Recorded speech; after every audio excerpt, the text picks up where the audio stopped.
오늘도 말씀과 기도로 이 자리에 오신 분들을 환영합니다. 오늘 본문 말씀은 사사기 1장 22절로부터 36절입니다. 반쪽 순종, 반쪽 성공. 지금부터 본문을 읽겠습니다.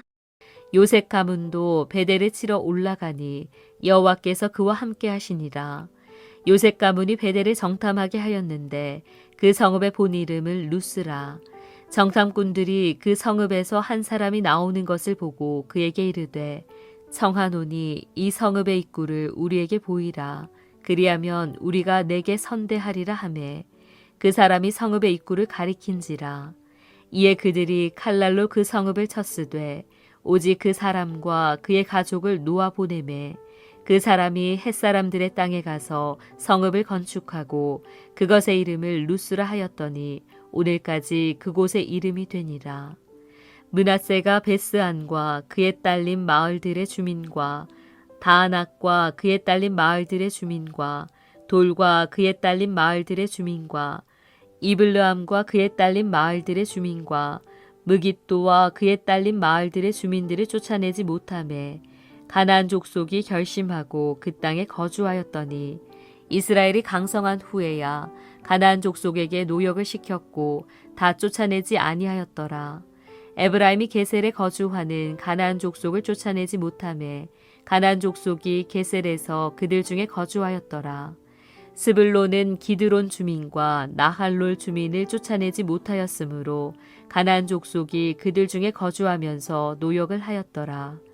아셀이 악고 주민과 시돈 주민과 알랍과 악십과 헬바와 아빅과 르홉 주민을 쫓아내지 못하고 아셀 족속이 그 땅의 주민 가나안 족속 가운데 거주하였으니 이는 그들을 쫓아내지 못함이었더라.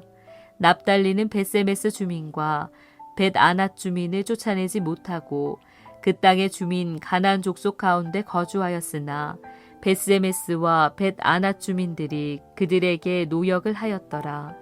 아모리 족속이 단자손을 산지로 몰아넣고 골짜기에 내려오기를 용납하지 아니하였으며 결심하고 헤레스 산과 아얄론과 사알빔에 거주하였더니 요셉의 가문의 힘이 강성함에 아모리 족속이 마침내는 노역을 하였으며 아모리 족속의 경계는 아그랍빔 비탈의 바위부터 위쪽이었더라. 본문 해석입니다. 어제 본문에서는 유다 지파와 시므온 지파, 베냐민 지파의 모습이 그려졌습니다. 갈렙도 유다 지파 사람이니까 같이 포함되었다. 그렇게 이해할 수 있습니다. 오늘 본문은 유다 지파, 시므온 지파, 베냐민 지파가 아닌 남은 지파들의 모습을 소개하고 있습니다. 어제 본문이 유다 지파를 중심으로 소개했다면 오늘 본문에서는 요셉 지파, 특별히 에브라임 지파를 중심으로 소개됩니다. 지금 이들의 모습에서 나중 이들의 최후 모습이 보이게 됩니다. 본문 안으로 들어가서 살펴보겠습니다. 첫 번째 문단은 22절에서부터 29절입니다. 요셉 지파가 보여주는 잘못된 선례에 대한 말씀이 등장을 하지요. 22절에서부터 26절에서는 요셉 지파라고 불려지는 이름이 등장합니다. 요셉 지파라고 하는 것은 요셉이 두 아들을 자기 자신 대신하여 지파로 삼았습니다. 두 배의 복을 받은 것이고요. 장자의 복을 받은 것이 됩니다. 그래서 이 두 개의 지파를 따로따로 언급하지 않고 함께 언급할 때에는 요셉 지파라 그렇게 부르게 되지요. 에브라임과 므낫세가 이 아들이 되는데 이 둘을 부를 때 요셉 지파라 부른다 그렇게 말씀드리는 것입니다. 그리고 그 요셉 지파가 루스라고 하는 곳을 정복하는 내용이 소개되고 있습니다. 마치 유다와 시므온이 연합을 이루어서 정복했던 것을 흉내내는 것과 같은 그런 모습이 보입니다. 24절 25절에서 이 루스라고 하는 것을 정복하기 위해 한 명을 살려주는 내용이 등장을 합니다. 이 사람에게서 입구를 묻게 되어지는데요. 아마도 이 입구는 성 안으로 들어가는 수로를 물어본 것이 아닐까 생각을 합니다. 아무튼 이 사람에게 정보를 얻고는 이 사람을 살려주는 내용이 등장을 하는 것이지요.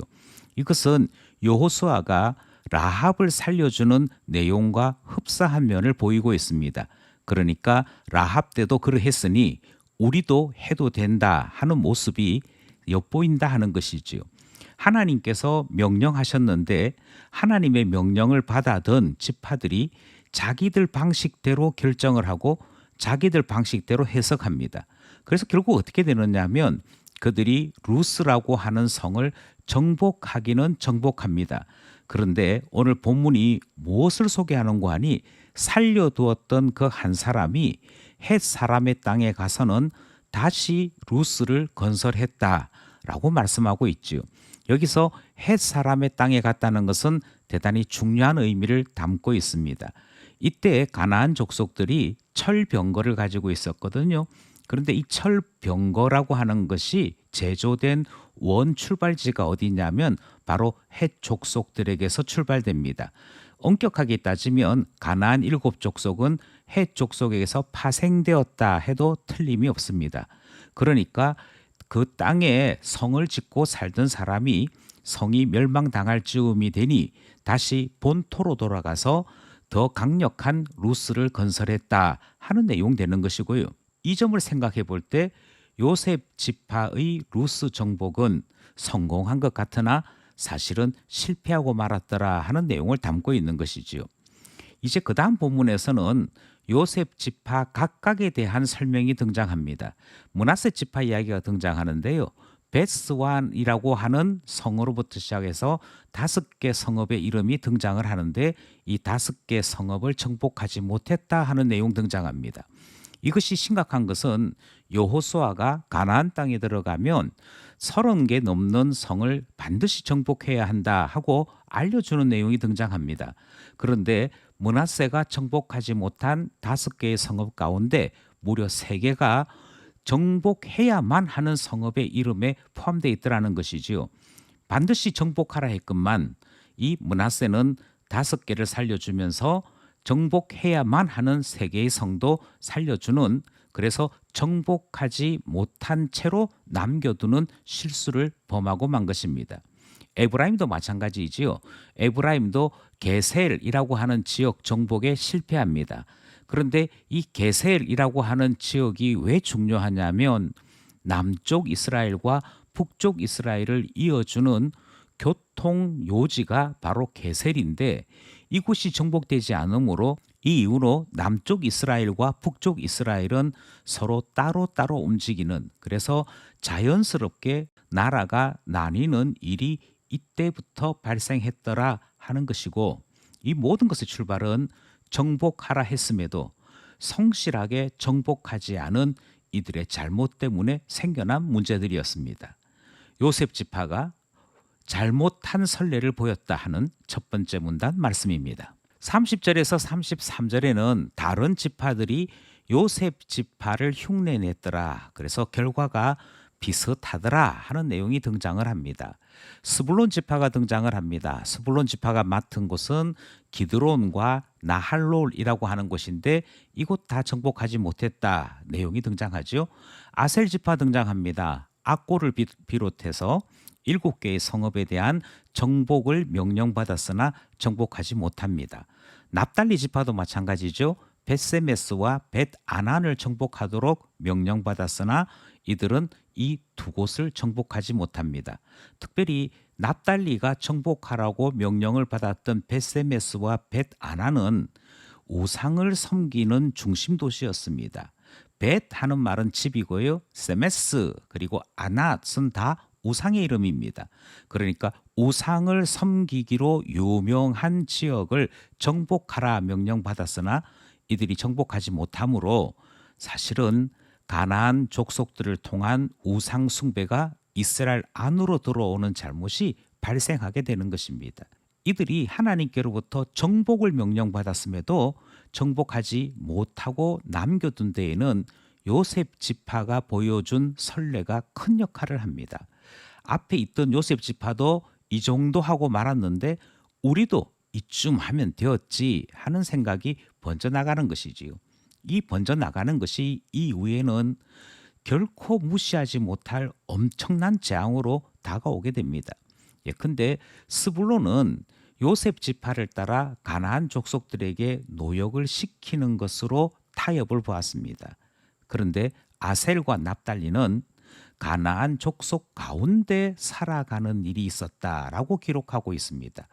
가나안 족속 가운데 살았다는 말은 그들이 정복해야 될 성을 정복하지 못하고 나중에 살펴보니 그들이 살고 있는 지역 주변으로 바로 가나안 족속들의 성이 둘러싸여져 있는 형태가 된 것이지요.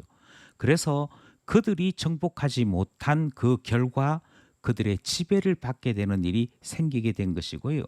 나중에 가서야 그래서 아셀 지파와 납달리 지파가 좀 더 힘을 얻고 좀 더 강해지고 난 다음에서야 그곳에서 살고 있는 가나안 족속 사람들에게 노역을 시킬 수가 있었더라 그렇게 기록하는 것입니다. 이 기록까지는 그래도 사사시대입니다. 이후에 어떻게 되느냐? 이후에는 도리어 가나안 족속이 그 주변에 있는 지파 사람들을 노역시키게 됩니다. 그래서 눈물을 흘리게 되고 농사 지은 것을 빼앗기게 되고 이런 일들이 발생하게 되는 것이었지요. 이 모든 것들은 요셉 지파로부터 시작을 해서 그들을 흉내내었던 다른 지파에게로 확장되는 일이었고 마침내 가나안 땅을 정복하라 명령받았던 이스라엘이 가나안 족속들에게 지배당하는 희한한 결과가 나타나게 되었던 것입니다. 지금 하고 있는 모습을 가만히 살펴보면 이후에 어떻게 될런지 알 수 있더라 하는 교훈도 여기에서 나타나게 되는 것이지요. 여기까지 둘째 문단 말씀이었습니다. 마지막 셋째 문단은 34절에서부터 36절입니다. 큰 걸림돌로 나타난 아모리 족속에 대한 말씀이지요. 사사기는 맨 남쪽에서부터 가장 위쪽인 북쪽으로 지리적인 순서를 따라 소개를 하는 특징을 가지고 있습니다. 유다 광야와 함께 있는 유다 족속에서부터 출발을 해서요. 조금씩 북쪽으로 올라오면서 소개를 했다가 이제 맨 마지막 소개로 단 지파를 소개하게 되는데 단 지파는 최북쪽 지역을 맡았던 지파였습니다. 그런데 이 북쪽 지역에 아모리 족속을 제거하는 일이 그들에게 주어진 숙제였던 것이죠. 그런데 이 아모리 족속에게 도리어 패하고 맙니다. 그리고 패한 것으로 끝나는 것이 아니라 아모리 족속의 통제 아래 놓이는 신세가 되고 마는 것이지요. 사실 단 지파는 여호수아가 살아 있을 때 에브라임과 유다 지파 사이의 땅을 지정받았으나 이들이 전쟁에 실패하고 또 제대로 자기 역할을 하지 못하게 되니 북쪽으로 내몰려서 최북단까지 쫓겨나게 된 상황이었던 것입니다. 그런데 최북쪽까지 쫓겨났음에도 불구하고 단지파는 아모리 족속과의 전쟁에서 도리어 노예가 되고 마는 희한한 일이 생기게 된 것이고요. 35절 말씀에 보면 단지파는 헤레스 산 일대에 거주하면서 그 주변에 있는 아모리 족속의 영향 가운데 놓여졌더라 하는 것입니다. 35절 중간에서부터 36절 말씀에서는 요셉 가문의 도움을 얻고 난 다음에서야 이 아모리 족속을 경계 안으로 불러들여 통제할 수 있게 되었다 하는 말씀이 등장을 합니다. 단 지파에게로 주기로 했던 땅은 요셉 가문에게로 흡수되어 버리고 만 것이고요. 단 지파는 이 뒤로 사실 잘 보이지 않게 됩니다. 이 단 지파가 얼마만큼 쇠퇴하게 되는가 하는 것은 단 지파 출신의 사사를 보아도 알 수가 있는데 단 지파의 사사는 삼손이었습니다. 삼손이 어떻게 죽었는지 그리고 그 뒤로 단 지파가 어떻게 성경 역사에서 사라지게 되었는지를 생각해 보면 우리는 이들이 전쟁에서 실패하고 충성하지 않았을 때 그들의 모습 속에서 이미 미래가 보여졌다라고 말씀드리게 되는 것이지요. 사사기 기록에서 세 가지를 기억하셔야 됩니다. 전쟁은 하나님께 속해 있고 지금까지 전쟁에 승리한 것도 하나님 때문이었습니다. 둘째로 이들이 항상 변명할 때마다 철병거를 예를 드는데요. 그런데 그들이 가지고 있는 무기가 철이고 이 당시에 이스라엘 사람들이 동으로 되어 있는 무기 정도를 가지고 있어서 무기에 의해서 엄청난 차이가 있었다고는 하나 철병거는 평지에서 사용하는 무기인데 이들은 사실 다 산으로 쫓겨났고 그 산에서 끝까지 저항하니 내버려 두자 했던 것입니다. 엄격하게 말씀드려서 무기 때문에 어쩔 수 없이 살려둘 수밖에 없었다는 것이 아니라 그들을 정복하고자 하는 마음이 없었던 것이고요. 그들을 적당한 선에서 타협해도 괜찮다라고 하는 그들 마음속에 있는 나태와 하나님 명령에 집중하지 않는 그들의 불성실이 이 문제를 만들었던 것이지요. 최종적으로 단 지파는 그들 스스로 힘으로 해결되지 않을 때 다른 지파의 도움을 받아 해결하고자 하는 그 뜨거운 마음이 없었습니다. 그리고 그들은 스스로 다른 지파들 틈에 흡수되어서 사라지는 것으로도 충분히 괜찮다 생각했던 안일함이 있었던 것이지요. 하나님께서 지파로 불러주시고 땅을 분배해 주셨건만 그것에 대하여 어떤 책임감도 어떤 뜨거움도 없었던 단 지파는 사라지고 말더라. 우리는 이 사실을 사사기 1장 오늘 본문에서 확인하게 되는 것입니다. 여기까지 본문 말씀이었습니다. 말씀을 따라 기도하며 결단해 봅시다. 오늘 본문 말씀을 묵상하다가 우리는 더 온전히 순종하고자 하면 더 많은 일들이 눈에 보이게 되는 그런 사람들도 보았고요. 대충 순종하고자 했을 때 적당하게 일을 마치는 그런 지파의 사람들도 발견하게 되었습니다. 우리가 누구를 따라 살아가야 하는지는 분명히 드러나게 되지요.